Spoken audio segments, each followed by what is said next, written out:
Brought to you by V-Guard, co-powered by Sensodyne and Vimal. ಬಾಯಲ್ಲಿ ಹೇಳಿ ಕೇಸರಿ. Associate sponsor Ultratech Cement. Co-sponsored by Saptagiri NPS University. ಅಶ್ಲೀಲ video ಸುಳಿಯಲ್ಲಿ ಸಿಲುಕಿರುವಂತಹ Prajwal Revanna ಒಂದು ತಿಂಗಳ ಕಣ್ಣಾ ಮುಚ್ಚಾಲೆ ಬಳಿಕ ಕೊನೆಗೂ ವಿಡಿಯೋ ಮೂಲಕ ಪ್ರತ್ಯಕ್ಷರಾಗಿದ್ದಾರೆ. ತಮ್ಮ ಕುಟುಂಬದವರ ಕ್ಷಮೆಯಾಚಿಸಿರೋ ಪ್ರಜ್ವಲ್ ಮೇ 31ಕ್ಕೆ ಎಸ್ಐಟಿ ಮುಂದೆ ಹಾಜರಾಗ್ತೀನಿ ಅಂತ ಹೇಳಿದ್ದಾರೆ. ಹಾಗಾದ್ರೆ ವಿಡಿಯೋದಲ್ಲಿ ಪ್ರಜ್ವಲ್ ಹೇಳಿರೋದೇನು, ಇದರ ಸಂಪೂರ್ಣ ಡೀಟೇಲ್ಸ್ ಇಲ್ಲಿದೆ ನೋಡಿ.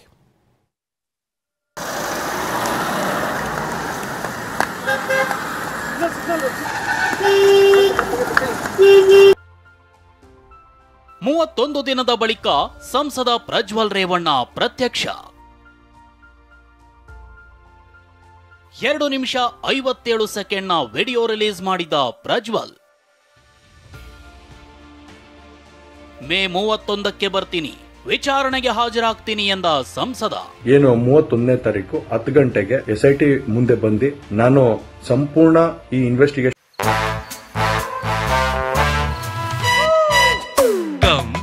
Come my love, please don't say no baby, come my love. V-Guard ನ air coolers extra large cooling pad ನೊಂದಿಗೆ ಇದು ಎಂತೆಂಥವರನ್ನು ಕೂಲ್ ಆಗಿಸುತ್ತೆ. V-Guard air coolers, long lasting cooling. ಗೆ ಸಹಕಾರ ಕೊಡೋ ಮುಖಾಂತರ ನಾನು ಇದಕ್ಕೆ ಸರಿಯಾದ ರೀತಿಯಲ್ಲಿ ಉತ್ತರ ಕೊಡುವಂತ ಕೆಲಸನ ಮಾಡ್ತೀನಿ. ಪ್ರಜ್ವಲ್ ಇವತ್ತು ಬರ್ತಾರೆ, ನಾಳೆ ಬರ್ತಾರೆ, ಬಂದೇ ಬಿಟ್ರು ಅನ್ನೋ ಊಹಾಪೋಹಗಳಿಗೆ ತೆರೆ ಬಿದ್ದಿದೆ. ಹಾಸನದಿಂದ ವಿದೇಶಕ್ಕೆ ಹಾರಿ ಹೋಗಿದ್ದ ಪ್ರಜ್ವಲ್ ಬರೋಬ್ಬರಿ 31 ದಿನಗಳ ಬಳಿಕ ಪ್ರತ್ಯಕ್ಷವಾಗಿದ್ದಾರೆ. ಮೇ 31 ಶುಕ್ರವಾರ ಬೆಳಗ್ಗೆ 10 ಗಂಟೆಗೆ ಎಸ್ಐಟಿ ಎದುರು ಹಾಜರಾಗ್ತೀನಿ ಅಂತ 2 ನಿಮಿಷ 57 ಸೆಕೆಂಡ್ನ ವಿಡಿಯೋದಲ್ಲಿ ಹೇಳಿದ್ದಾರೆ. ನಾನೇ ಖುದ್ದಾಗಿ ಶುಕ್ರವಾರ ಏನು 31ನೇ ತಾರೀಕು 10 ಗಂಟೆಗೆ ಎಸ್ಐಟಿ ಮುಖಾಂತರ ಎಸ್ಐಟಿ ಮುಂದೆ ಬಂದು ನಾನು ಸಂಪೂರ್ಣ ಈ ಇನ್ವೆಸ್ಟಿಗೇಷನ್ಗೆ ಸಹಕಾರ ಕೊಡೋ ಮುಖಾಂತರ ನಾನು ಇದಕ್ಕೆ ಸರಿಯಾದ ರೀತಿಯಲ್ಲಿ ಉತ್ತರ ಕೊಡುವಂತ ಕೆಲಸನ ಮಾಡ್ತೀನಿ. 31ನೇ ತಾರೀಕು ಶುಕ್ರವಾರ ನಾನು ಎಸ್ಐಟಿ ಮುಂದೆ ಬರ್ತೀನಿ. ಬಂದ ನಂತರ ನಾನು ಇದಕ್ಕೆಲ್ಲದಕ್ಕೂ ಕೂಡ ಈ ಒಂದು ಇದಕ್ಕೆ ತಡೆ ಹಿಡಿಯುವಂತ ಕೆಲಸನ ಮಾಡ್ತೀನಿ. ಭೂಗತವಾಗಿರೋ ಪ್ರಜ್ವಲ್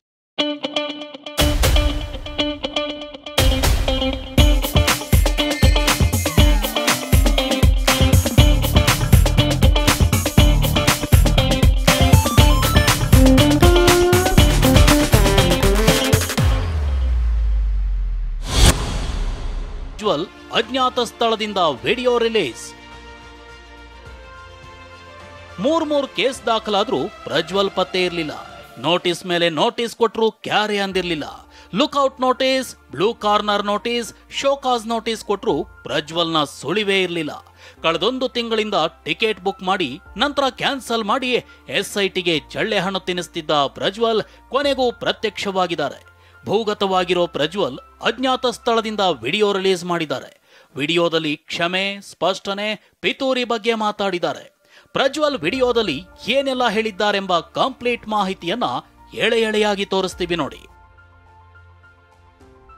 ವಿದೇಶಕ್ಕೆ ಹೋಗಿದ್ದು ಪ್ರೀ ಪ್ಲಾನ್, 3-4 ದಿನದ ನಂತರ ಗೊತ್ತಾಯ್ತು. 26ನೇ ತಾರೀಕು ಚುನಾವಣೆ ನಡೆದಂತ ಸಂದರ್ಭದಲ್ಲಿ ಅವತ್ತು ಇದು ತಗೊಳ್ಳೋಣ, ಇದು ಇನ್ವರ್ಟರ್ ಎಸಿ. ನೀವು ಗ್ಯಾಮ್ಲರ್ ಅಲ್ವಾ? ಗ್ಯಾಮ್ಲರ್ ಜೂಜಾಡ್ತಿರಲ್ವಾ? ನೀವು ಜೂಜಾಡ್ತೀರಾ? ಇಲ್ಲ, ಯಾರು ಏನು ಹೇಳಿದ್ರು ಅಂತ ನೀನು ಎಷ್ಟು ಕಾಸ್ಟ್ಲಿ ಹಾಗೂ ಡೆಲಿಕೇಟ್ ಎಸಿ ತಗೊಂಡು ಸ್ಟೆಬಿಲೈಸರ್ ತಗೊಳ್ಳಿಲ್ಲ ಅಂದ್ರೆ ಇದು ಜೂಜಾಟ ತಾನೇ. ಒಂದೇ ಫ್ಲಕ್ಚುಯೇಷನ್ ಗೆ ನಿಮ್ಮ ಇನ್ವರ್ಟರ್ ಎಸಿಯ ಪಾರ್ಟ್ಸ್ ಡ್ಯಾಮೇಜ್ ಆಗಬಹುದು. ಅದನ್ನು V-Guard ಉಪಯೋಗಿಸಿ ಸುರಕ್ಷಿತವಾಗಿರಿಸಿ. V-Guard, India's #1 stabiliser. ನನ್ನ ಮೇಲೆ ಯಾವುದೇ ರೀತಿ ಒಂದು ಪ್ರಕರಣ ಆಗಲಿ, ಯಾವುದೇ ಒಂದು ಕೇಸ್ ಆಗಲಿ ಏನೂ ಇರಲಿಲ್ಲ. ಎಸ್ಐಟಿನೂ ಕೂಡ ರಚನೆ ಆಗಿರಲಿಲ್ಲ. ಈ 26ನೇ ತಾರೀಕು ನಾನು ಫಾರಿನ್ ಹೋಗೋದು ಕೂಡ ಇದು ಮುಂಚೆನೆ ಪ್ರೀ ಪ್ಲಾನ್ ಆಗಿತ್ತು. ಹಾಗಾಗಿ ನಾನು ಫಾರಿನ್ ಹೊರಟಾದ ಮೇಲೆ 3-4 ದಿನದ ನಂತರ ನಾನು ಯೂಟ್ಯೂಬ್ ನೋಡುವಂಥ ಸಂದರ್ಭದಲ್ಲಿ, ನ್ಯೂಸ್ ಚಾನೆಲ್ ನೋಡುವಂಥ ಸಂದರ್ಭದಲ್ಲಿ ನನಗೆ ಈ ಮಾಹಿತಿ ದೊರಕುವಂಥ ಕೆಲಸ ಆಯಿತು. ರಾಹುಲ್ ಗಾಂಧಿ ಸೇರಿ ಕಾಂಗ್ರೆಸ್ ನಾಯಕರಿಂದ ಪಿತೂರಿ. ಪ್ರಜ್ವಲ್ ರೇವಣ್ಣ 400 ಮಹಿಳಾओं का रेप करता है. ರಾಹುಲ್ ಗಾಂಧಿಯ ಈ ಮಾತಿಗೆ ಸಿಡಿಮಿಡಿಗೊಂಡಿರೋ ಪ್ರಜ್ವಲ್, ರಾಹುಲ್ ಗಾಂಧಿ ಮತ್ತು ಕಾಂಗ್ರೆಸ್ ನಾಯಕರು ಚುನಾವಣೆಯಲ್ಲಿ ನನ್ನ ವಿಚಾರ ಮುಂದಿಟ್ಟು ಪ್ರಚಾರ ಮಾಡಿದ್ರು, ಕೆಲ ಹಿರಿಯ ನಾಯಕರು ಪಿತೂರಿ ಮಾಡಿದ್ರು ಅಂತ ಆರೋಪಿಸಿದ್ರು. ಇದರಿಂದ ನಾನು ಖಿನ್ನತೆಗೊಳಗಾಗಿದ್ದೆ ಅಂದಿದ್ದಾರೆ. ಮಾಹಿತಿ ದೊರಕದ ಮೇಲೆ ನಂತರ ಎಸ್ಐಟಿನೂ ಕೂಡ ಏನು ಒಂದು ನೋಟಿಸ್ ಕೊಡುವಂಥ ಕೆಲಸ ಮಾಡಿತು. ಆ ಎಸ್ಐಟಿ ನೋಟಿಸ್ಗೂ ಕೂಡ ನಾನು ಎಕ್ಸ್ ಖಾತೆ ಮುಖಾಂತರ ಮತ್ತು ನನ್ನ ಲಾಯರ್ ಮುಖಾಂತರ ನಾನು 7 ದಿನ ಸಮಯ ಅವಕಾಶ ಕೇಳಿದ್ದೆ. 7 ದಿನ ಸಮಯ ಅವಕಾಶ ಕೇಳೋದ್ರ ಮೇಲೆ ಕೂಡ ಅದು ಮಾರನೇ ದಿನನೇ ಏನು ಕಾಂಗ್ರೆಸ್ಸಿನ ಹಿರಿಯ ನಾಯಕರಾದಂಥ ರಾಹುಲ್ ಗಾಂಧಿಯವರು ಮತ್ತು ಹಾಗೂ ಎಲ್ಲ ಹಿರಿಯ ನಾಯಕರುಗಳು ಏನು ಓಪನ್ ವೇದಿಕೆಗಳಲ್ಲಿ ಈ ಒಂದು ವಿಚಾರಗಳನ್ನ ಪ್ರಚಾರ ಮಾಡೋದಕ್ಕೆ ಪ್ರಾರಂಭ ಮಾಡಿದ್ರು, ಚರ್ಚೆ ಮಾಡೋದಕ್ಕೆ ಪ್ರಾರಂಭ ಮಾಡಿದ್ರು, ಒಂದು ರಾಜಕೀಯದ ಪಿತೂರಿ ಮಾಡೋವಂಥ ಕೆಲಸನ ಮಾಡಿದ್ರು. ಇದೆಲ್ಲ ನೋಡಿದಂಥ ಸಂದರ್ಭದಲ್ಲಿ ನಾನು ಡಿಪ್ರೆಷನ್ಗೆ ಹೋಗುವಂಥ ಕೆಲಸ ಆಯಿತು, ಐಸೋಲೇಷನ್ಗೆ ಹೋಗುವಂಥ ಕೆಲಸ ಮಾಡಿಕೊಂಡೆ. ನನ್ನ ಕುಗ್ಗಿಸಲು ಹಾಸನದ ಶಕ್ತಿಗಳಿಂದ ಪಿತೂರಿ. ನಂತರ ಹಾಸನಲ್ಲೂ ಕೂಡ ಕೆಲವು ಶಕ್ತಿಗಳು ಎಲ್ಲ ಒಟ್ಟಿಗೆ ಸೇರಿಕೊಂಡು ಇವತ್ತು ನನ್ನ ಮೇಲೆ ರಾಜಕೀಯದ ಒಂದು ಪಿತೂರಿ ಮಾಡುವಂಥ ಕೆಲಸ ಮಾಡೋವಂಥದ್ದು ಇರ್ಬೋದು. ರಾಜಕೀಯವಾಗಿ ನಾನು ಏನು ಬೆಳೀತಾ ಇದ್ದೀನಿ, ನನ್ನ ಕುಗ್ಗಿಸ್ಬೇಕು ಅನ್ನೋ ಒಂದು ರೀತಿಯಲ್ಲಿ ಇವತ್ತು ಏನೇನೋ ಒಂದು ಪ್ರಕರಣಗಳಲ್ಲಿ ಅವರು ಎಲ್ಲರೂ ಕೂಡ ಒಂದು ಭಾಗಿಯಾಗುವಂಥ ಕೆಲಸಗಳನ್ನ ಮಾಡಿಕೊಂಡ್ರು. ಸುಳ್ಳು ಪ್ರಕರಣಗಳಿಂದ ಹೊರಬರ್ತೀನಿ. ಹಾಗೆ ನ್ಯಾಯಾಲಯದ ಮೇಲೆ ನನಗೆ ನಂಬಿಕೆ ಇದೆ. ಖಂಡಿತವಾಗ್ಲೂ ಕೂಡ ನಾನು ಈ ಒಂದು ಏನು ಸುಳ್ಳಿನ ಪ್ರಕರಣಗಳಿದಾವೆ, ಈ ಸುಳ್ಳು ಪ್ರಕರಣದಿಂದ ಆಚೆ ಬರುವಂತ ಕೆಲಸನ ನ್ಯಾಯಾಲಯದ ಮುಖಾಂತರನೇ ಮಾಡ್ಕೋತೀನಿ ಅನ್ನೋ ಒಂದು ನಂಬಿಕೆ ನನ್ನಲ್ಲಿ ಏನಿದೆ. ಕುಟುಂಬದವರು ಕಾರ್ಯಕರ್ತರ ಕ್ಷಮೆ ಕೋರಿದ ಪ್ರಜ್ವಲ್. ನನ್ನ ತಂದೆ ತಾಯಿಗೆ, ತಾತಂಗೆ ಹಾಗೂ ನನ್ನ ಕುಮಾರನಿಗೆ ಮತ್ತು ನಾಡಿನ ಜನತೆಗೆ ಹಾಗೂ ಎಲ್ಲ ನನ್ನ ಕಾರ್ಯಕರ್ತರಿಗೆ ಕ್ಷಮಾಪಣೆ ಕೇಳ್ತಾ, ನಾನು ಫಾರಿನಲ್ಲಿ ಎಲ್ಲಿದ್ದೀನಿ ಅಂತ ಸರಿಯಾಗಿ ಮಾಹಿತಿ ಕೊಡದೇ ಇರೋದಕ್ಕೆ ಇವತ್ತು ಮಾಹಿತಿ ಕೊಡೋದಕ್ಕೆ ಬಂದಿದ್ದೀನಿ. ಹೀಗೆ 2 ನಿಮಿಷ 57 ಸೆಕೆಂಡ್ ವಿಡಿಯೋದಲ್ಲಿ ಪ್ರಜ್ವಲ್ ಎಲ್ಲಾ ಮಾಹಿತಿ ನೀಡಿದ್ದಾರೆ. ಪ್ರಜ್ವಲ್ ವಾಪಸ್ ಬಗ್ಗೆ ಪ್ರತಿಕ್ರಿಯಿಸಿರೋ ಎಚ್ಡಿಕೆ ಪ್ರಜ್ವಲ್ ಬರ್ತಿರೋದು ಸಮಾಧಾನ ತಂದಿದೆ ಅಂದಿದ್ದಾರೆ. ಇನ್ನು ಕಾಂಗ್ರೆಸ್ನವರು ಷಡ್ಯಂತ್ರ ಮಾಡಿದ್ದಾರೆ, ಕಾನೂನು ಹೋರಾಟ ಮಾಡಬೇಕು ಅಂತ ವಿಪಕ್ಷ ನಾಯಕ ಆರ್ ಅಶೋಕ್ ಹೇಳಿದ್ದಾರೆ. ಒಂದು ಮನವಿಯನ್ನು ಮಾಡಿದ್ದು, ಅದಕ್ಕೆ ಹೋಗೊಟ್ಟು ಬರ್ತಾ ಇರ್ತಕ್ಕಂಥದ್ದಕ್ಕೆ ಇವತ್ತು ನಮಗೂ ಸ್ವಲ್ಪ ಸಮಾಧಾನ ಇದೆ. ಅದರಿಂದ ಮುಂದಿನ ದಿನಗಳಲ್ಲಿ ಪ್ರಕ್ರಿಯೆಗಳೇನಾಗಬೇಕು ಆಗುತ್ತೆ. ಕಾನೂನು ಮುಂದೆ ಯಾರು ದೊಡ್ಡವರಲ್ಲ. ಕಾನೂನು ಪ್ರಕಾರ ಏನು ದಾರಿಗಳಿದೆ ಅದು ಹುಡುಕಬೇಕೇ ಹೊರತು ತಪ್ಪಿಸ್ಕೊಂಡು ಹೋಗೋದು ದಾರಿ ಅಲ್ಲ. ಇದರಿಂದ ದೊಡ್ಡ ಷಡ್ಯಂತ್ರ ಇದೆ ಅಂತ ಅದು ಇಡೀ ಪ್ರಪಂಚಕ್ಕೆ ಗೊತ್ತು. ಕಾಂಗ್ರೆಸ್ ಅವರು ಷಡ್ಯಂತ್ರ ಮಾಡಿರೋದು. ಆದರೆ ಕಾನೂನು ಅಡಿಯಲ್ಲಿ ಕೆಲಸ ಮಾಡಬೇಕು. ಇನ್ನು ದೇವೇಗೌಡರು ಕೂಡ ವಿದೇಶದಿಂದ ವಾಪಸ್ ಆಗುವಂತೆ ಎಚ್ಚರಿಕೆ ನೀಡಿದ್ರು. ಇದೀಗ ಪ್ರಜ್ವಲ್ನಿಂದ ಸಂದೇಶ ಬರ್ತಿದ್ದಂತೆ ದೇವೇಗೌಡರ ಕುಟುಂಬ ನಿರಾಳವಾಗಿದೆ. ಪ್ರಜ್ವಲ್ ರೇವಣ್ಣ ಸಂವೇದನಾಶೀಲತೆಯಿಂದ ತಕ್ಷಣವೇ ಆರಾಮ ಪಡೆಯಿರಿ. ಸೆನ್ಸೊಡೈನ್ ರ್ಯಾಪಿಡ್ ರಿಲೀಫ್ ಜೊತೆಗೆ. ವಿಡಿಯೋ ಬೆನ್ನಲ್ಲೇ ಎಸ್ಐಟಿ ಅಲರ್ಟ್. ಮೇ 31ಕ್ಕೆ ಬರ್ತೀನಿ ಅಂತ ಪ್ರಜ್ವಲ್ ಹೇಳ್ತಿದ್ದಂತೆ ಎಸ್ಐಟಿ ಅಲರ್ಟ್ ಆಗಿದೆ. ಪ್ರಜ್ವಲ್ ಯಾವ ವಿಮಾನ ನಿಲ್ದಾಣಕ್ಕೆ ಬರ್ತಾನೆಂಬ ಮಾಹಿತಿ ಸಂಗ್ರಹಿಸುತ್ತಿದ್ದಾರೆ. ಪ್ರಜ್ವಲ್ ಬರ್ತಿದ್ದಂತೆ ಮೊದಲು ಇಮಿಗ್ರೇಷನ್ ಅಧಿಕಾರಿಗಳು ಪ್ರಜ್ವಲ್ನನ್ನ ವಶಕ್ಕೆ ಪಡೆದು ನಂತರ ಎಸ್ಐಟಿಗೆ ಒಪ್ಪಿಸಲಿದ್ದಾರೆ. ಬಳಿಕ ಪ್ರಜ್ವಲ್ ವೈದ್ಯಕೀಯ ತಪಾಸಣೆಯಾಗಲಿದೆ. ಆನಂತರ ಪ್ರಜ್ವಲ್ನನ್ನ ಕೋರ್ಟ್ಗೆ ಹಾಜರುಪಡಿಸಲಿರೋ ಎಸ್ಐಟಿ ವಶಕ್ಕೆ ಪಡೆಯಲು ಸಾಕ್ಷ್ಯ ರೆಡಿ ಮಾಡಿಕೊಳ್ತಿದೆ. ಎಸ್ಐಟಿ ಮುಂದೆ ಅವ್ರು ಏನು ಹೇಳಬೇಕು ಅದನ್ನು ಹೇಳ್ಕೊಳ್ಳಿ. ಆನಂತರ ಎಸ್ಐಟಿ ಅವ್ರ ಹತ್ರ ಏನು ಎವಿಡೆನ್ಸ್ಗಳಿದೆ, ಏನು ಮಾಹಿತಿಗಳಿದೆ, ಅದರ ಆಧಾರದ ಮೇಲೆ ತನಿಖೆಗಳು ಮುಂದುವರಿಯುತ್ತೆ. ಅಜ್ಞಾತ ಸ್ಥಳದಿಂದ ವಿಡಿಯೋ ಬಿಟ್ಟಿರೋ ಪ್ರಜ್ವಲ್ ಮೇ 31ಕ್ಕೆ ಬರೋದಾಗಿ ಹೇಳಿದ್ದಾರೆ. ಆದರೆ ಈ ಹಿಂದೆ ಫ್ಲೈಟ್ ಟಿಕೆಟ್ ಬುಕ್ ಮಾಡಿ ಕಾಗೆ ಹಾರಿಸಿದ್ದ ಪ್ರಜ್ವಲ್ ಮೇ 31ಕ್ಕೆ ಬರ್ತಾರಾ ಇಲ್ಲ ವಿದೇಶದಲ್ಲೇ ಉಳಿತಾರಾ ಅನ್ನೋದು ಶುಕ್ರವಾರ 10 ಗಂಟೆಗೆ ಗೊತ್ತಾಗಲಿದೆ. Bureau report, TV9. ಇನ್ನು ಏಪ್ರಿಲ್ 26ರಂದು ದೇಶ ಬಿಟ್ಟಿದ್ದ ಪ್ರಜ್ವಲ್ 1 ತಿಂಗಳ ಬಳಿಕ ಕಾಣಿಸ್ಕೊಂಡಿದ್ದಾರೆ. ಕಳೆದ ತಿಂಗಳ 26ರಿಂದ ಇವತ್ತಿನವರೆಗೆ ಏನೇನಾಯಿತು ಅನ್ನೋದ್ರ ಬಗ್ಗೆ ಒಂದು ಕಂಪ್ಲೀಟ್ ಡೀಟೇಲ್ ರಿಪೋರ್ಟ್ ಇದೆ, ಬನ್ನಿ ನೋಡ.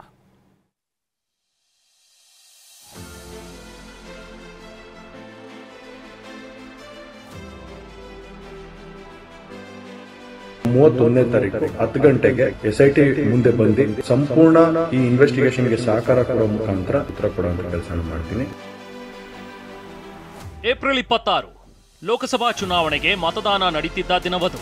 ಹಾಸನ ಸೇರಿ 14 ಕ್ಷೇತ್ರದಲ್ಲಿ ಮತದಾರರು ಮತದಾನ ಮಾಡೋದ್ರಲ್ಲಿ ನಿರತರಾಗಿದ್ರು. ಅಂದು ಮತದಾನ ಮಾಡಿದ್ದ ಪ್ರಜ್ವಲ್ 1 ತಿಂಗಳು ತಲೆಮರೆಸಿಕೊಂಡಿದ್ರು. ಇದಾದ ಬಳಿಕ ಏಪ್ರಿಲ್ 26ರಿಂದ ಮೇ 27ರವರೆಗೆ ಪೆನ್ ಡ್ರೈವ್ ಕೇಸ್ ಅನೇಕ ಬೆಳವಣಿಗೆಗಳಿಗೆ ಸಾಕ್ಷಿಯಾಗಿದೆ. ಇಡೀ ಪ್ರಕರಣದಲ್ಲಿ ಏನೇನೆಲ್ಲ ಆಗಿತ್ತು ಒಂದೊಂದಾಗಿ ತೋರಿಸ್ತೀವಿ ನೋಡಿ. ಏಪ್ರಿಲ್ 21ನೇ ತಾರೀಕು ಸಂಸದ ಪ್ರಜ್ವಲ್ ರೇವಣ್ಣ ಅಶ್ಲೀಲ ವಿಡಿಯೋಗಳಿರುವ ಪೆನ್ ಡ್ರೈವ್ ಹಂಚಿಕೆಯಾಗಿತ್ತು. ಏಪ್ರಿಲ್ 23ರಂದು ಮತ್ತಷ್ಟು ವಿಡಿಯೋಗಳು ವಾಟ್ಸ್ಆಪ್ ಮೂಲಕ ಎಲ್ಲೆಡೆ ಹರಿದಾಡಿದ್ವು. ಏಪ್ರಿಲ್ 23ರಂದು ಹಾಸನದ ಸಿಇಎನ್ ಠಾಣೆಯಲ್ಲಿ ವಿಡಿಯೋ ಹಂಚಿದ ಆರೋಪದಲ್ಲಿ ನವೀನ್ ಗೌಡ ಸೇರಿ ಹಲವರ ವಿರುದ್ಧ ದೂರು ಹಾಗೂ ಎಫ್ಐಆರ್ ದಾಖಲಾಗಿತ್ತು. ವಿಡಿಯೋಗಳ ಹರಿದಾಟದ ನಡುವೆ ಏಪ್ರಿಲ್ 26ರ ಚುನಾವಣೆ ದಿನ ಪ್ರಜ್ವಲ್ ರೇವಣ್ಣ ಮತದಾನ ಮಾಡಿದ್ರು. ಇಷ್ಟೇ ಅಲ್ಲದೆ ಮಾಧ್ಯಮಗಳಿಗೂ ಪ್ರತಿಕ್ರಿಯೆ ಕೊಟ್ಟಿದ್ರು. ಇದಾದ ಮಾರನೇ ದಿನಾನೇ ನೋಡಿ ಅಸಲಿ ಆಟ ಶುರುವಾಗಿತ್ತು. ಪ್ರಜ್ವಲ್ ಬೆಂಗಳೂರು ಏರ್ಪೋರ್ಟ್ನಿಂದ ವಿದೇಶಕ್ಕೆ ಪ್ರಯಾಣ ಬೆಳೆಸಿದ್ರು. ಪ್ರಜ್ವಲ್ ಹೋದ ದಿನವೇ ಸಿಎಂ ಸಿದ್ದರಾಮಯ್ಯ ಸಂಜೆ ಎಸ್ಐಟಿ ನೇಮಕ ಮಾಡಿ ಆದೇಶ ಹೊರಡಿಸಿದ್ರು.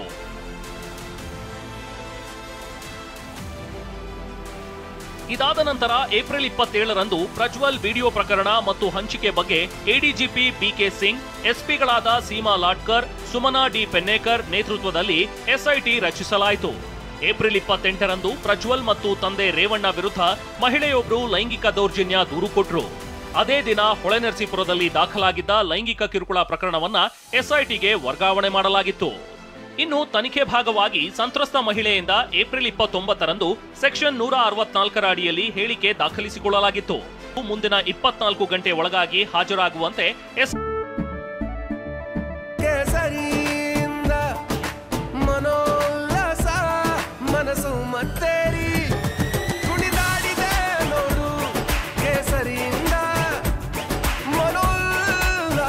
ಕ್ಷಣ ಕ್ಷಣವೂ ಆಚರಿಸಿ ಕೇಸರಿ ಹಬ್ಬ. ವಿಮಲ್ ಬಾಯಲ್ಲಿ ಹೇಳಿ ಕೇಸರಿ. ಎಸ್ಐಟಿ ನೋಟಿಸ್ ಹೊರಡಿಸಿತ್ತು.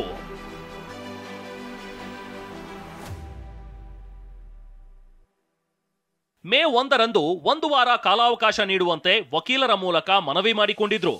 ಆದರೆ ಎಸ್ಐಟಿ ಅಧಿಕಾರಿಗಳು ಮನವಿಗೆ ಕ್ಯಾರೆ ಎಂದಿರಲಿಲ್ಲ. ಕೂಡಲೇ ವಿಚಾರಣೆಗೆ ಹಾಜರಾಗಬೇಕು ಅಂತ ಸೂಚನೆ ಕೊಟ್ಟಿದ್ರು. ಇದೇ ಬೆನ್ನಲ್ಲಿ ಸಂಸದ ಪ್ರಜ್ವಲ್ ರೇವಣ್ಣ ವಿರುದ್ಧ ಮತ್ತೊಂದು ಕೇಸ್ ಬಿದ್ದಿತ್ತು. ವಿಡಿಯೋದಲ್ಲಿದ್ದ ಮಹಿಳೆ ನೀಡಿದ ದೂರಿನನ್ವಯ ಅತ್ಯಾಚಾರ ಪ್ರಕರಣ ದಾಖಲಾಗಿತ್ತು.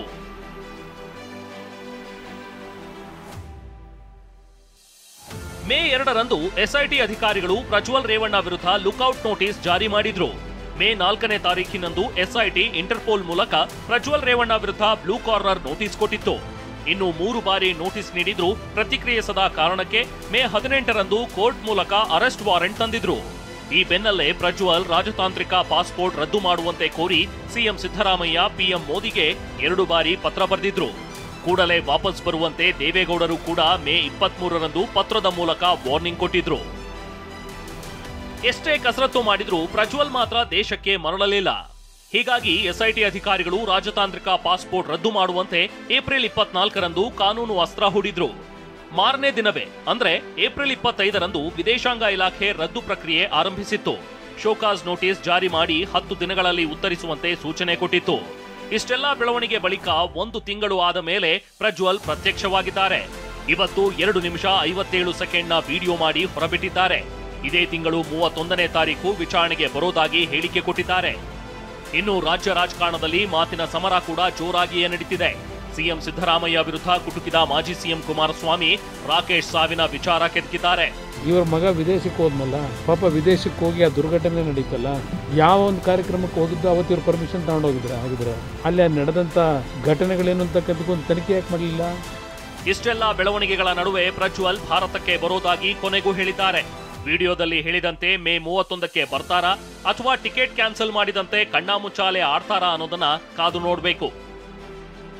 ಹಾಸನದಿಂದ ಮಂಜುನಾಥ್ ಜೊತೆ ಪ್ರಜ್ವಲ್, TV9 ಬೆಂಗಳೂರು. ಲೋಕಸಭಾ ಚುನಾವಣೆ ಮುಗಿಯುವ ಹಂತಕ್ಕೆ ಬಂದು ನಿಂತಿದೆ. 5 ದಿನಕ್ಕೆ 7ನೇ ಹಂತದ ಮತದಾನಕ್ಕೆ ಕೂಡ ತೆರೆ ಬೀಳುತ್ತೆ. ಈ ಮಧ್ಯೆ ಮೋದಿ ಆಡಿರುವ ಪರಮಾತ್ಮನ ಹೇಳಿಕೆ ವಿಪಕ್ಷಗಳಿಗೆ ಅಸ್ತ್ರ ಸಿಕ್ಕಂತಾಗಿದೆ.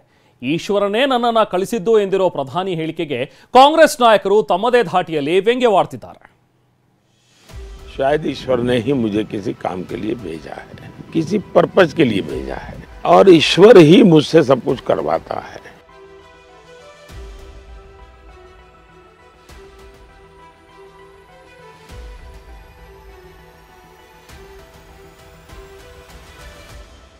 ಈಶ್ವರ ಕಳಿಸಿದ್ದಾನೆ, ಅವನೇ ಎಲ್ಲ ಮಾಡಿಸ್ತಾನೆ. ಪ್ರಧಾನಿ ಮೋದಿ ಆಡ್ತಿರುವ ಮಾತಿದು.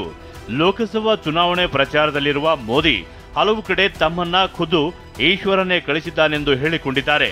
ಪ್ರಧಾನಿ ಮೋದಿ ಆಡ್ತಿರುವ ಈ ಮಾತು ವಿಪಕ್ಷಗಳ ಕಣ್ಣು ಕೆಂಪಾಗಿಸಿದೆ.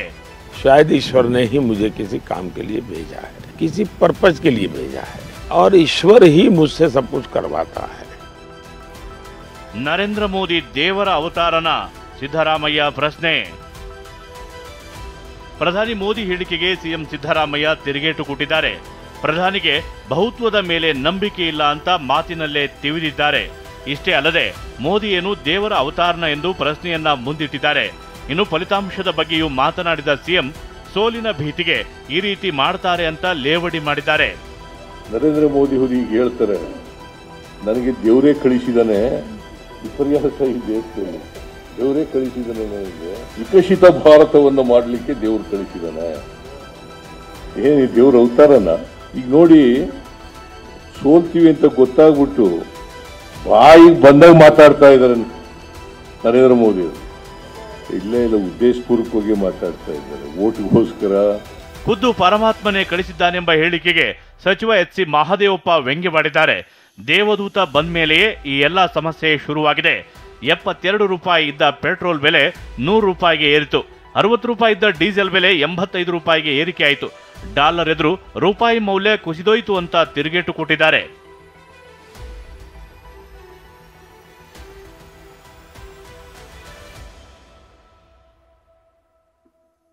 ಅದಾನಿ ಬಗ್ಗೆ ಕೇಳಿದ್ರೆ ಪರಮಾತ್ಮ ಹೇಳಿದ್ದಾನೆ ಅಂತಾರೆ. ಬಿಹಾರದಲ್ಲಿ ಮೋದಿ ಹೇಳಿಕೆಗೆ ರಾಹುಲ್ ಗಾಂಧಿ ಲೇವಡಿ. ರಾಜ್ಯ ನಾಯಕರು ಮಾತ್ರವಲ್ಲದೆ ಕಾಂಗ್ರೆಸ್ನ ರಾಷ್ಟ್ರ ನಾಯಕರು ಮೋದಿ ಹೇಳಿಕೆಯನ್ನ ಖಂಡಿಸಿದ್ದಾರೆ. ಇಂದು ಬಿಹಾರದಲ್ಲಿ ರಾಹುಲ್ ಗಾಂಧಿ ಮತ್ತು ಆರ್ಜೆಡಿ ನಾಯಕ ತೇಜಸ್ವಿ ಯಾದವ್ ಜಂಟಿಯಾಗಿ ಮತಭೇಟಿಯಾಡಿದ್ದಾರೆ. ರ್ಯಾಲಿಯಲ್ಲಿ ಮಾತನಾಡಿದ ರಾಹುಲ್, ಮೋದಿ ಕತೆ ಸೃಷ್ಟಿಸಿದ್ದಾರೆ. ಚುನಾವಣೆ ಬಳಿಕ ಅದಾನಿ ಬಗ್ಗೆ ಕೇಳಿದ್ರೆ ಪರಮಾತ್ಮನ ಹೆಸರು ಹೇಳ್ತಾರೆ ಅಂತ ಲೇವಡಿ ಮಾಡಿದ್ದಾರೆ. ये उन्होंने पता है क्यों कहानी निकाली है, ये परमात्मा वाली? क्योंकि चुनाव के बाद जब वही ईडी के लोग नरेंद्र मोदी से अदानी जी के बारे में पूछेंगे तो नरेंद्र मोदी कहेंगे मैं नहीं जानता, परमात्मा ने कहा था. ಹಿಂದೂ ರಾಷ್ಟ್ರ ಮಾಡಲು ಸಾಧ್ಯವಿಲ್ಲ ಎಂದ ಸಿಎಂ ಸಿದ್ದರಾಮಯ್ಯ. ಇನ್ನು ಮೋದಿ ವಿರುದ್ಧ ಹರಿಹಾಯ್ದ ಸಿಎಂ ಸಿದ್ದರಾಮಯ್ಯ ಹಿಂದೂ ರಾಷ್ಟ್ರದ ಪರಿಕಲ್ಪನೆ ಬಗ್ಗೆಯೂ ಮಾತಾಡಿದ್ದಾರೆ.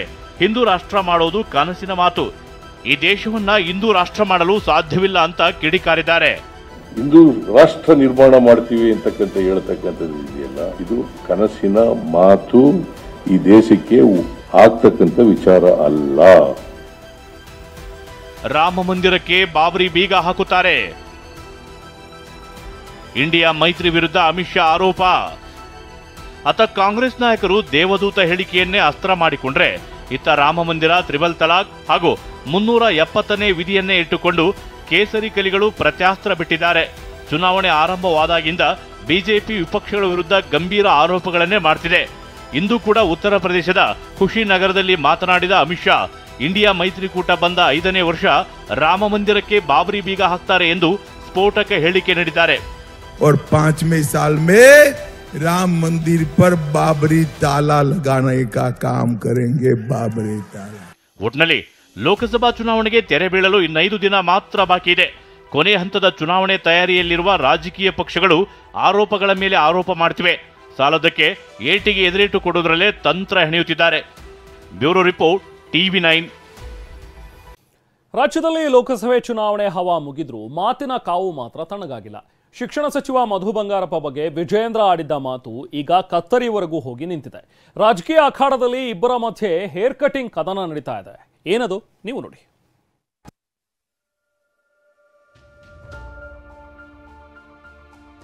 ಮಧು ಬಂಗಾರಪ್ಪ ವಿಜಯೇಂದ್ರ ಮಧ್ಯೆ hair cutting fight. ತಲೆಬಾಚಿಕೊಳ್ಳಿ ಎಂದಿದ್ದ ವಿಜಯೇಂದ್ರಗೆ Madhu Bangarappa ತಿರುಗೇಟು. ಶಿವಮೊಗ್ಗದಲ್ಲಿ ಮಾಜಿ ಮುಖ್ಯಮಂತ್ರಿಗಳ ಮಕ್ಕಳಿಬ್ಬರ ಮಾತಿನ ಸಮರ ತಾರಕಕ್ಕೇರಿದೆ. ಬಿಜೆಪಿ ರಾಜ್ಯಾಧ್ಯಕ್ಷ ಬಿವೈ ವಿಜಯೇಂದ್ರ ಮತ್ತು ಶಿಕ್ಷಣ ಸಚಿವ ಮಧು ಬಂಗಾರಪ್ಪ ನಡುವೆ ಮಾತಿನ ಕದನ ನಡೆದಿದೆ. ಈ ಮಾತಿನ ಯುದ್ಧ ಹೇರ್ ಕಟ್ಟಿಂಗ್ ವರೆಗೂ ಬಂದು ನಿಂತಿದೆ. ಶಿಕ್ಷಣ ಸಚಿವರೇ ದಯವಿಟ್ಟು ತಲೆ ಬಾಚ್ಕೊಂಡು ಬನ್ನಿ. ಆಯ್ತು, ನನ್ನ ಹೇರ್ ಕಟ್ಟಿಂಗ್ ಮಾಡೋರು ಫ್ರೀ ಇಲ್ಲ, ಅವ್ರು ಫ್ರೀ ಇದ್ರೆ ಮಾಡಕ್ಕೆ. ಫ್ರೀ ಇದ್ರೆ ಬಂದ್ ಕಟ್ಟಿಂಗ್ ಮಾಡ್ಲಿ, ಹೀಗಂತ ಶಿಕ್ಷಣ ಸಚಿವ ಮಧು ಬಂಗಾರಪ್ಪ ಹೇಳೋದಕ್ಕೂ ಕಾರಣವಿದೆ. ಅದೇನು ಅನ್ನೋದನ್ನೇ ತೋರಿಸ್ತೀವಿ ನೋಡಿ. SSLC ರಿಸಲ್ಟ್ ಪ್ರಕಟವಾಗಿದ್ದ ಸಂದರ್ಭದಲ್ಲಿ ಸುದ್ದಿಗೋಷ್ಠಿ ಮಾಡಿದ್ದ ಶಿಕ್ಷಣ ಸಚಿವ ಮಧು ಬಂಗಾರಪ್ಪ ಪತ್ರವೊಂದನ್ನ ಓದುತ್ತಾ, ನನಗೆ ಕನ್ನಡ ಓದಲು ಬರಲ್ಲ, ಮೊದಲೇ ಹೇಳಿ ಬಿಡ್ತೀನಿ ಎಂದಿದ್ರು. ನಾನು ಕನ್ನಡ ಓದ್ಬೇಕಾದ್ರೆ ತಪ್ಪು ಓದ್ತೀನಿ, ಫಸ್ಟ್ ಹೇಳ್ಬಿಡ್ತೀನಿ. ಯಾಕೆಂದ್ರೆ ಟೀಕಾ ಟಿಪ್ಪಣಿ ಮಾಡಕ್ಕೆ ನಮ್ಮ ಅಣ್ಣ ಇಲ್ಲಿ ಬಂದು ನಾಳೆ ಮತ್ತೆ ಪ್ರೆಸ್ ಮೀಟ್ ಮಾಡ್ತಾನೆ, ಅದೇನು ಬರಲ್ಲ. ಮಾತಾಡೋದಕ್ಕೆ ಚೆನ್ನಾಗಿ ಮಾತಾಡೋ, ಓದೋದು ನನಗೆ ಸ್ವಲ್ಪ ತೊಂದರೆ ಇದೆ, ಏನು ತಪ್ಪೇನಿಲ್ಲ. ಹಂಗಂದ ತಕ್ಷಣ ನಾನು ಕೆಟ್ಟವನಾಗಲ್ಲ. ಅವ್ನು ಬರೀ ಪಾಸ್ ಆಗಿದ್ರೆ ಅವನೇನು ಒಳ್ಳೆಯವನಲ್ಲ. ಇದೇ ಮಾತಿಗೆ ವ್ಯಂಗ್ಯವಾಡಿದ್ದ BY ವಿಜಯೇಂದ್ರ ಮೊನ್ನೆ ಚಿತ್ರದುರ್ಗದಲ್ಲಿ ಮಾತನಾಡಿದ್ರು. ಶಿಕ್ಷಣ ಸಚಿವರಿಗೆ ನಮೋ ನಮಃ ಅಂತ ಹೇಳೋದ್ ಬಿಟ್ರೆ ಬೇರೇನು ಹೇಳಲು ಸಾಧ್ಯವಿಲ್ಲ ಎಂದಿದ್ರು. ಅಷ್ಟೇ ಅಲ್ಲ, ವಿಧಾನಸಭೆಗೆ ಬರೋದಾದ್ರೆ ಕಟ್ಟಿಂಗ್ ಮಾಡಿಸ್ಕೊಂಡು ತಲೆಗೆ ಎಣ್ಣೆ ಹಾಕಿ ನೀಟಾಗಿ ತಲೆ ಬಾಚ್ಕೊಂಡು ಬನ್ನಿ ಅಂತ ವಿಜಯೇಂದ್ರ ಕಾಲೆಳೆದಿದ್ರು. ಅಥವಾ ವಿಧಾನ ಪರಿಷತ್ನಲ್ಲಿ ನಮ್ಮ ವಿಧಾನಸಭೆ ಒಳಗಡೆ ನಮ್ಮ ಶಿಕ್ಷಣ ಸಚಿವರು ಬರ್ತಾರೆ ಅಂತ ಹೇಳಿದ್ರೆ, ಸ್ವಾಮಿ ಶಿಕ್ಷಣ ಸಚಿವರೇ ದಯವಿಟ್ಟು ತಲೆ ಬಾಚ್ಕೊಂಡು ಬನ್ನಿ, ಕಟಿಂಗ್ ಮಾಡಿಸ್ಕೊಂಡು ಸರಿಯಾಗಿ ಕಟಿಂಗ್ ಮಾಡಿಸ್ಕೊಂಡು ತಲೆಗೆ ಎಣ್ಣೆ ಹಾಕಿ ನೀಟಾಗಿ ತಲೆ ಬಾಚ್ಕೊಂಡು ಬನ್ನಿ ಅಂತ ಕೆಟ್ಟ ಪರಿಸ್ಥಿತಿಗೆ ನಮ್ಮ ರಾಜ್ಯ ಬಂದು ಮುಟ್ಟಿದೆ ಅಂತ ಹೇಳಿದ್ರೆ, ಈ ನಾಡಿನ ಶಿಕ್ಷಣ ಸಚಿವರಿಗೆ ನಮೋ ನಮಃ ಅಂತ ಹೇಳಬೇಕೆ ಹೊರತು ನಾವು ಇನ್ನೇನು ಕೂಡ ಹೇಳೋದಕ್ಕೆ ಸಾಧ್ಯ ಇಲ್ಲ. ವಿಜಯೇಂದ್ರ ಫ್ರೀ ಇದ್ರೆ ಬಂದು ಕಟ್ಟಿಂಗ್ ಮಾಡ್ಲಿ ಎಂದ ಮಧು ಬಂಗಾರಪ್ಪ. ವಿಜಯೇಂದ್ರ ಕಟ್ಟಿಂಗ್ ಮಾತಿಗೆ ಸಿಡಿಮಿಡಿಗೊಂಡ ಶಿಕ್ಷಣ ಸಚಿವ ಮಧು ಬಂಗಾರಪ್ಪ ಇವತ್ತು ತಿರುಗೇಟು ಕೊಟ್ಟಿದ್ದಾರೆ. ನನಗೆ ಕಟ್ಟಿಂಗ್ ಮಾಡ್ಲಿಕ್ಕೆ ಫ್ರೀ ಇಲ್ಲ, ವಿಜಯೇಂದ್ರ ಫ್ರೀ ಇದ್ರೆ ಬಂದು ಕಟ್ಟಿಂಗ್ ಮಾಡ್ಲಿ ಎಂದಿದ್ದಾರೆ. ಆಯ್ತು, ನನ್ನ ಹೇರ್ ಕಟಿಂಗ್ ಮಾಡೋರು ಫ್ರೀ ಇಲ್ಲ, ಅವ್ರು ಫ್ರೀ ಇದ್ರೆ ಬಂದು ಮಾಡಕ್ಕೆ. ಅವ್ರೇನು ಅವರಪ್ಪ ಮಿನಿಸ್ಟರ್ ಆಗಿದ್ದಾರೆ, ಚೀಫ್ ಮಿನಿಸ್ಟರ್ ಆಗಿದ್ದಾರೆ ಅಂತ ಆಪರೇನಲ್ಲಿ ಇರ್ತಾರೆ. ರಮೇಶ್ ಎಲ್ಲ ಅವರು ಕಳ್ಕೊಳ್ಬೇಕಾಗತ್ತೆ. ಅವರು ಒಬ್ಬ ರಾಷ್ಟ್ರೀಯ ಪಕ್ಷದ ಅಧ್ಯಕ್ಷರಾಗಿ ಯಾವ ರೀತಿ ನೀವು ತಗೊಂಡಿದ್ದೀರಿ ಅಂತ ಹೇಳಿ ಅದ್ರ ಬಗ್ಗೆ ಚರ್ಚೆ ಮಾಡಿ. ಫ್ರೀ ಇದ್ರೆ ಬಂದು ಕಟ್ಟಿಂಗ್ ಮಾಡ್ಲಿ ಎಂದ ಮಧು ಬಂಗಾರಪ್ಪ ಮಾತಿಗೆ ವಿಜಯೇಂದ್ರ ತಿರುಗೇಟು ಕೊಟ್ಟಿದ್ದಾರೆ. ನಾನ್ ಹೇಳಿರೋ ಹಿನ್ನೆಲೆ ಉದ್ದೇಶ ಬೇರೆ ಇದೆ. ಜನ ಆ ರೀತಿ ಮಾತನಾಡ್ತಿದ್ದಾರೆ. ಶಿಕ್ಷಣ ಕ್ಷೇತ್ರ ಕಲುಷಿತವಾಗಿದೆ, ಸಚಿವರು ಗಮನ ಕೊಡ್ಲಿ ಎಂದಿದ್ದಾರೆ. ನೋಡ್ರಿ, ನಾನು ಹೇಳಿರ್ತಕ್ಕಂಥ ಹಿನ್ನೆಲೆ ಉದ್ದೇಶ ಇದು ನನ್ನ ಮಾತುಗಳಲ್ಲ. ಜನ ಪ್ರಶ್ನೆ ಮಾಡ್ತಾ ಇದ್ದಾರೆ, ಅವರು ಉತ್ತರ ಕೊಡ್ಕೊಳ್ಳಿ. ಸದ್ಯ ಲೋಕಸಭೆ ಸಮರದಲ್ಲಿ ಶುರುವಾದ ಸಮರ ಪರಿಷತ್ ಚುನಾವಣೆಯಲ್ಲೂ ಮುಂದುವರೆದಿದೆ. ಕನ್ನಡ ಓದಲು ಬರಲ್ಲ ಅನ್ನೋದ್ರಿಂದ ಹಿಡಿದು ಹೇರ್ ಕಟ್ಟಿಂಗ್ ವರೆಗೂ ಬಂದು ನಿಂತಿದೆ. Bureau report, TV9. ರೆಮಲ್ ಚಂಡಮಾರುತ ಅಬ್ಬರ ಒಂದೇ ದಿನಕ್ಕೆ ಕುಸಿತವಾಗಿದೆ. ಆದರೂ 135 ಕಿಲೋಮೀಟರ್ ವೇಗದಲ್ಲಿ ಅಪ್ಪಳಿಸಿದ ಈ ಮಾರುತ 16 ಜನರನ್ನ ಬಲಿ ಪಡೆದಿದೆ. ಕಳೆದ 24 ಗಂಟೆಯಿಂದ ವಿಮಾನ ಸಂಚಾರದಲ್ಲಿ ವ್ಯತ್ಯಯ ಉಂಟಾಗಿದ್ದು ಕನ್ನಡಿಗರು ಕೂಡ ಪರದಾಡ್ತಾ ಇದ್ದಾರೆ.